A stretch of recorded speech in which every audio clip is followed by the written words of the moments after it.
Tout a commencé avec une guitare, oui, une guitare. C'est drôle comme un objet si simple peut bouleverser une vie, non? J'avais 29 ans quand j'ai décidé d'apprendre à en jouer. J'aimais la musique depuis toujours, mais je n'avais jamais eu le temps ni le courage de m'y mettre. Alors, me voilà, entrant dans une petite boutique de musique à Montmartre pour ma première leçon, nerveux comme un gamin le jour de la rentrée scolaire. C'est là que je l'ai vue, Claire. Elle était assise, grattant les cordes comme si elle était née avec une guitare entre les mains. Son rire emplissait la pièce alors qu'elle plaisantait avec le prof. Je me souviens d'avoir pensé, waouh, j'espère jouer comme ça un jour. Par un heureux hasard, ou peut-être le destin qui jouait sa propre mélodie, on s'est retrouvés dans le même cours pour débutants. Claire jouait déjà depuis un moment, mais elle voulait revoir les bases, comme elle disait. Moi, je galérais avec les cordes, et elle rendait tout ça si facile. Après le cours, elle s'est approchée de moi. « Salut, je m'appelle Claire », a-t-elle dit avec un sourire qui aurait pu illuminer tout Paris. « On dirait que tu as un peu de mal. Ça te dit d'aller prendre un café ? Je peux te montrer 2 ou 3 trucs. » Comment aurais-je pu refuser? On a fini par discuter pendant des heures dans un petit bistrot de la rue des Abbesses. Elle était si pétillante, la façon dont elle parlait de la musique, les yeux brillants de passion, c'était contagieux. Je buvais ses paroles. On a commencé à se retrouver avant les cours, à répéter ensemble. Elle guidait mes doigts sur le manche, et je jurerais que chaque fois qu'elle touchait ma main, c'était comme une décharge électrique. Les semaines sont devenues des mois, et entre les accords de sol et des reprises de Piaf, je suis tombé amoureux. Notre premier rendez-vous n'en était même pas vraiment un. On répétait tard un soir, et j'ai enfin trouvé le courage de lui jouer une chanson que j'avais écrite. C'était probablement médiocre, mais la façon dont elle m'a regardé quand j'ai fini, je n'oublierai jamais. Elle s'est penchée et m'a embrassé, et c'était comme si toutes les chansons d'amour que j'avais entendues prenaient soudainement sens. Après ça, on était inséparables. La musique est devenue notre langage. On passait nos week-ends dans des petites salles de concert à Belleville ou au Canal Saint-Martin, elle m'encourageait pendant que je m'améliorais doucement. On a même commencé à écrire des chansons ensemble, comme si on composait notre propre histoire d'amour, note après note. 6 mois plus tard, je lui ai demandé sa main. Oui, je sais, c'était rapide, mais quand on sait, non? Je l'ai fait après une de nos performances dans un bar du Marais. Je me suis mis à genoux sur la petite scène, la guitare encore dans le dos. Tout le monde a applaudi quand elle a dit oui. On s'est mariés 1 an plus tard, une petite cérémonie, mais parfaite. On a même joué un duo pour notre première danse. En repensant à tout ça, je suppose que c'est là que la musique a commencé à changer. Mais à ce moment-là, en la tenant dans mes bras, jouant notre chanson, je pensais que notre harmonie durerait pour toujours. C'est drôle comme la vie joue ses propres mélodies, non?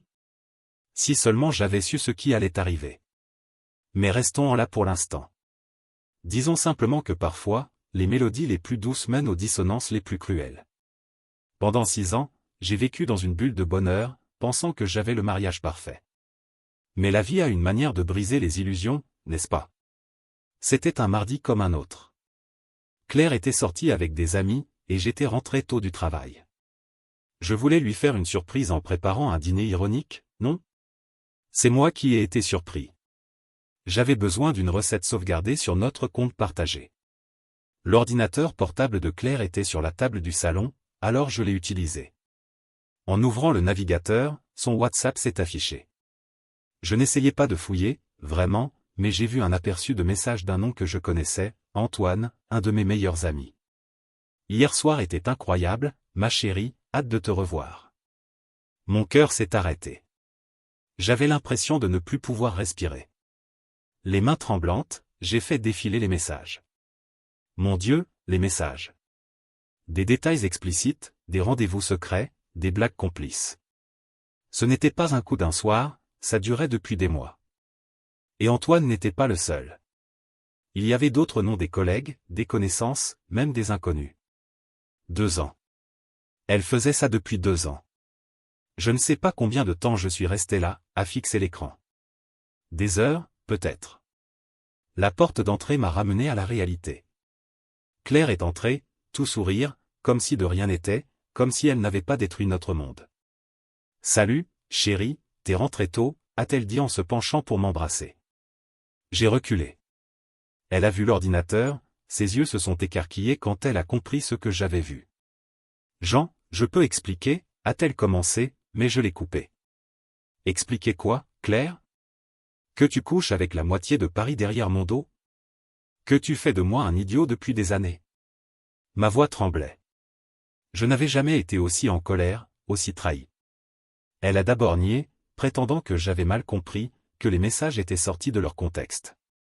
Mais quand j'ai cité ses propres mots, ses mensonges se sont effondrés. Enfin, elle a craqué. Je suis désolé, Jean, je ne voulais pas te faire de mal. C'est juste arrivé. Juste arrivé? Pendant 2 ans, avec plusieurs hommes? Je n'en croyais pas mes oreilles. Pourquoi, Claire? Je n'étais pas assez? Notre mariage ne signifiait rien pour toi? Sa réponse m'a glacé le sang. Je t'aime, Jean, vraiment. Mais je me suis ennuyé. Tu es tellement prévisible, tellement rassurant.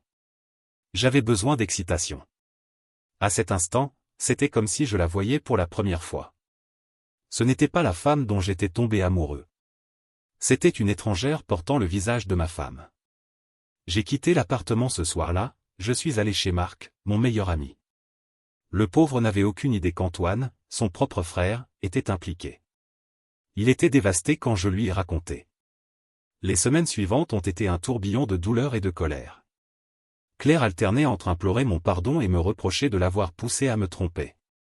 Elle pleurait, jurant qu'elle changerait, qu'on pouvait arranger les choses. Puis, quand ça ne marchait pas, elle menaçait de tout prendre dans le divorce. C'était comme vivre un cauchemar. La femme que je pensais connaître, la vie qu'on avait construite, tout était un mensonge. Même notre musique, ce qui nous avait réunis, semblait empoisonné. J'ai demandé le divorce 1 mois plus tard. En signant les papiers, j'ai réalisé quelque chose, la musique dans ma vie s'était arrêtée, et je n'avais aucune idée de comment la retrouver. Le divorce, mon Dieu, par où commencer? On dit que rompre est difficile, mais divorcer d'une narcissique, c'est un autre niveau. Au début, Claire a joué la femme repentante. Elle venait à mon nouvel appartement, j'avais quitté notre maison, incapable d'y rester avec des larmes dans les yeux, me suppliant de lui donner une autre chance. Elle apportait mes plats préférés, jouait nos chansons à la guitare. C'était comme regarder une performance. Je pouvais presque voir les rouages tourner dans sa tête, cherchant quel bouton appuyer. Quand ça n'a pas marché, elle a changé de tactique. Soudain, j'étais le méchant. Elle a raconté à nos amis que j'étais autoritaire, que je l'avais poussée à me tromper. Vous y croyez, vous? Elle a même essayé de convaincre mes parents que j'avais des problèmes de colère. Heureusement, ils me connaissaient mieux que ça. Les batailles juridiques étaient épuisantes. Claire s'est battue pour tout, la maison, les économies, même ma collection de guitares. Son avocate, une femme implacable, semblait prendre un plaisir personnel à essayer de me détruire.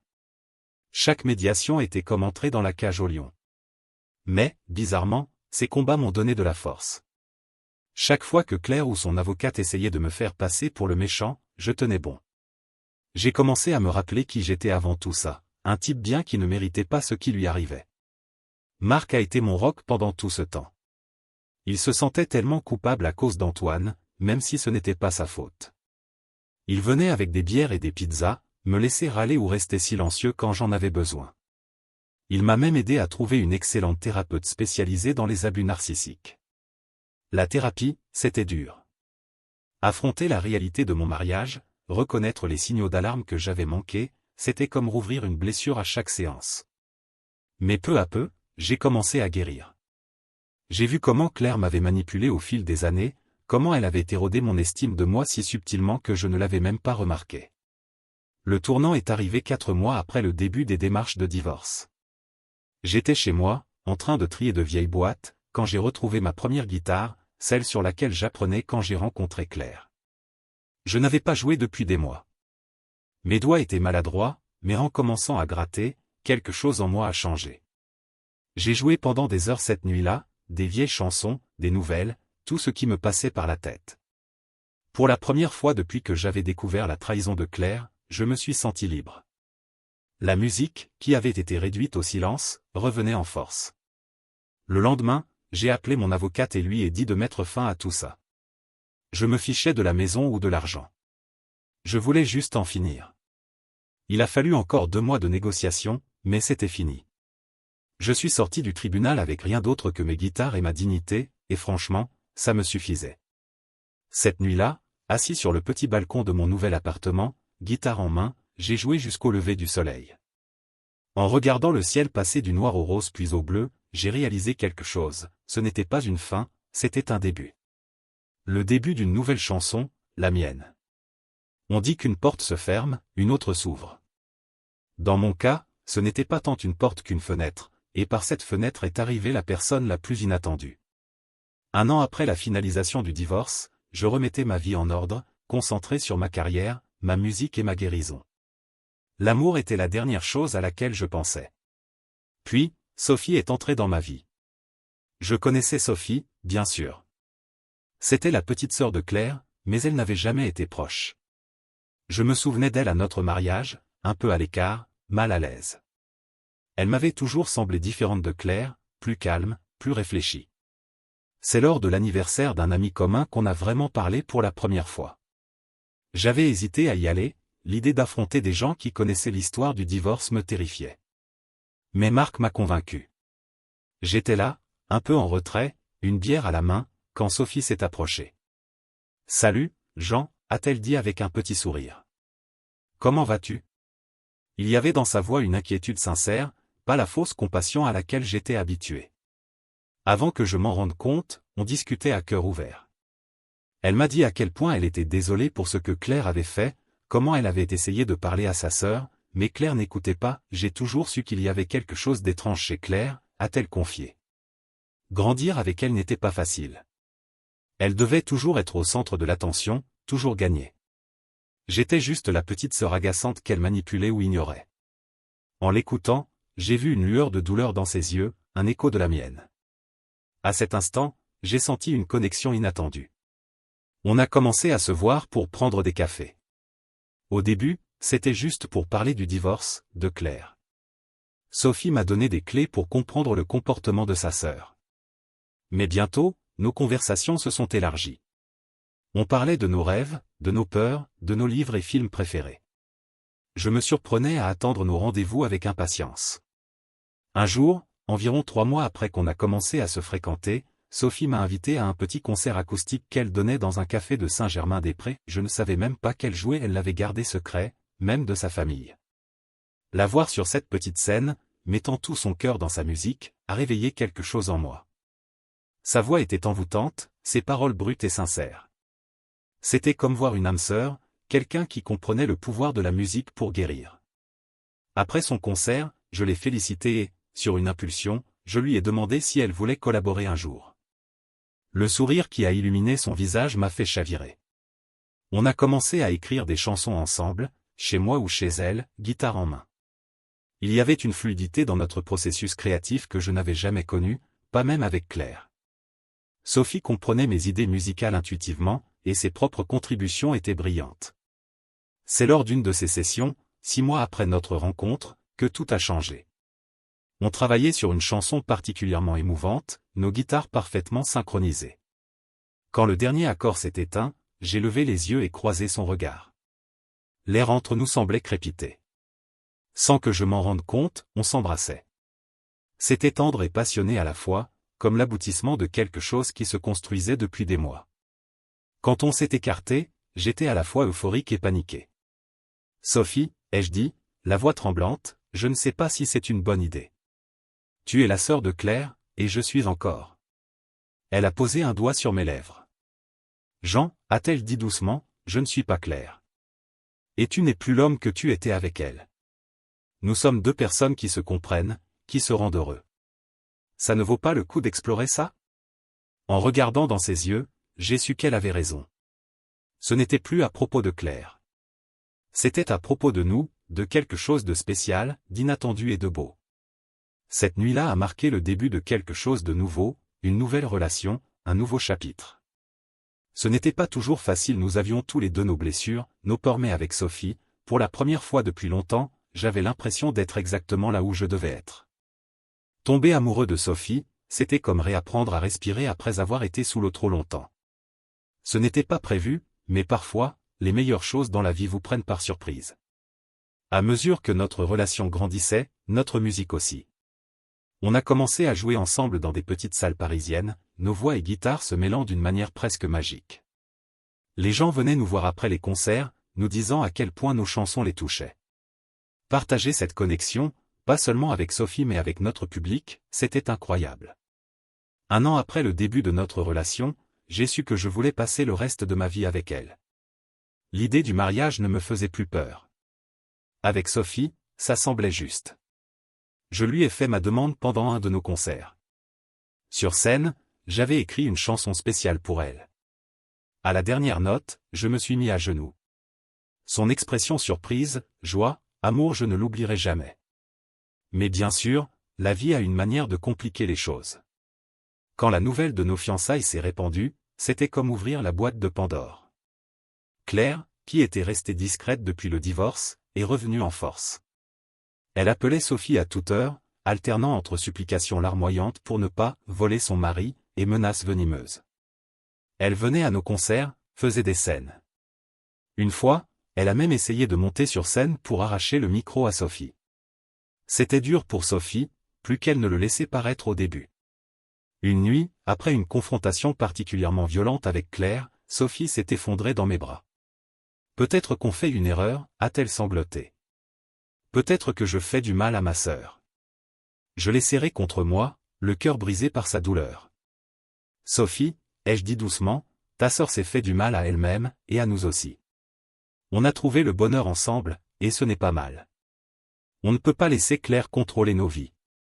Ces mots semblaient lui donner du courage. On a décidé d'aller de l'avant avec nos plans de mariage, malgré les tentatives de Claire pour tout saboter. On a choisi une cérémonie intime, avec juste les amis proches et la famille. Les parents de Sophie nous soutenaient, même si je voyais le conflit dans leurs yeux, ils aimaient leurs 2 filles et étaient pris entre 2 feux. À l'approche du jour du mariage, les agissements de Claire ont empiré. Elle a essayé d'annuler la réservation de notre salle, a envoyé des emails odieux à nos invités, et a même menacé de faire une objection pendant la cérémonie. C'était stressant, pour le moins. La veille du mariage, Sophie et moi étions sur le balcon de notre appartement, guitare en main. On jouait doucement, notre musique comme un rempart contre le chaos autour de nous. À la fin d'une chanson, Sophie s'est tournée vers moi, les yeux brillants de détermination. Peu importe ce qui se passe demain, a-t-elle dit, je veux que tu saches que je t'aime, Jean. On a traversé tellement de choses, et on traversera ce qui vient ensuite, ensemble. Ces mots m'ont rempli de paix et de certitude. Peu importe ce que Claire pourrait tenter, elle ne pouvait pas toucher ce qu'on avait construit. Le jour du mariage était lumineux et clair. En regardant Sophie marcher vers l'autel, toutes mes inquiétudes se sont envolées. Elle était radieuse, son sourire illuminant toute la salle. À cet instant, il n'y avait que nous, notre amour, notre musique, notre avenir. On a prononcé nos vœux, échangé nos alliances et scellé notre union par un baiser. Et vous savez quoi? Claire n'est jamais venue. Peut-être a-t-elle enfin compris qu'elle ne pouvait pas gagner. Peut-être a-t-elle trouvé une once de décence. Quoi qu'il en soit, son absence était le plus beau cadeau de mariage qu'elle pouvait nous offrir. En dansant notre première danse en tant que mari et femme, j'ai ressenti une plénitude que je n'avais jamais connue auparavant. C'était ça, l'amour dont j'avais toujours rêvé, le partenariat dont j'avais toujours rêvé. 10 ans après avoir épousé Sophie, je me suis retrouvé dans cette petite boutique de musique à Montmartre où tout avait commencé. Mais cette fois, je n'étais pas l'élève nerveux qui galérait avec les cordes. J'étais le professeur, et mon élève était notre fille de 9 ans, Mélodie. Oui, on l'a appelée Mélodie cliché, je sais, mais ça semblait juste. Elle est le mélange parfait de Sophie et moi, la douceur réfléchie de Sophie et ma passion pour la musique. En regardant ses petits doigts lutter avec les frettes, je ne pouvais m'empêcher de sourire, me souvenant de mes propres débuts. Notre vie ensemble n'a pas toujours été facile, mais elle a été belle. Sophie et moi avons continué à faire de la musique, partant même en tournée quand Mélodie était plus jeune. On chargeait notre vieux van, attachait Mélodie dans son siège auto, et on prenait la route pour jouer dans de petites salles à travers la France. C'était parmi les plus beaux moments de ma vie, partager notre musique avec le public, puis rentrer à l'hôtel pour câliner notre petite fille.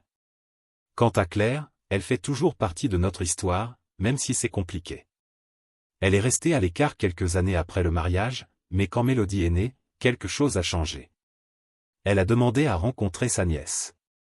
Sophie et moi étions méfiants au début, mais on a décidé de lui donner une chance. La première rencontre était tendue. Claire tenait Mélodie maladroitement, comme si elle ne savait pas quoi faire d'un bébé. Mais quand Mélodie a gazouillé et attrapé le collier de sa tante, j'ai vu quelque chose s'adoucir dans les yeux de Claire. C'était comme si elle voyait une part d'elle-même dans cette petite être. Au fil des années, Claire est devenue une partie de la vie de Mélodie. Ce n'est pas parfait.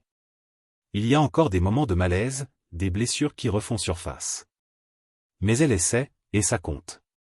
Elle n'est plus la même personne qui m'a brisé le cœur il y a tant d'années. Le temps et la thérapie l'ont changé, tout comme ils m'ont changé. Voir Claire avec Mélodie a été guérisseur d'une manière que je n'attendais pas. La voir se soucier sincèrement de quelqu'un d'autre qu'elle-même, essayer d'être meilleure pour sa nièce, m'a aidé à lâcher une partie de la colère que je gardais. Sophie a été incroyable à travers tout ça. Sa capacité à pardonner, à voir le meilleur chez les gens, ne cesse de m'émerveiller. C'est elle qui m'a encouragé à laisser Claire faire partie de la vie de Mélodie, qui m'a aidé à voir que s'accrocher à l'amertume ne ferait que nous blesser à long terme. Notre mariage n'est pas parfait, aucun ne l'est. On a eu notre lot de disputes et de moments difficiles, mais à la fin de la journée, on revient toujours l'un vers l'autre, vers notre musique. On écrit encore des chansons ensemble, on joue occasionnellement. Nos styles ont évolué, mûri comme un bon vin. La douleur brute qui alimentait nos premières chansons a été remplacée par une compréhension plus profonde, plus nuancée de la vie et de l'amour. Assis dans cette boutique de musique, regardant le visage de Mélodie se crisper de concentration alors qu'elle essaie de jouer un accord de do, je ressens une paix m'envahir. Le chemin qui m'a mené ici n'était pas facile. Il y a eu des moments de chagrin si profonds que je pensais ne jamais m'en remettre. Mais en regardant ma fille, en pensant à Sophie qui m'attend à la maison, je sais que chaque étape de ce voyage en valait la peine. La vie est comme une chanson, vous savez. Elle a ses notes hautes et basses, ses moments d'harmonie et de dissonance. Mais c'est dans le mélange de tous ces éléments que la véritable beauté émerge. En aidant Mélodie à ajuster ses doigts sur le manche, je réalise que c'est exactement ce qu'on a créé, une harmonie belle, complexe, imparfaite. Le patron de la boutique croise mon regard et me fait un sourire complice. Il se souvient de moi, de l'homme que j'étais il y a tant d'années, du chemin que j'ai parcouru. Quand Mélodie réussit enfin l'accord et me regarde avec un sourire triomphant, je ne peux m'empêcher de penser, c'est ça, la plus douce des mélodies.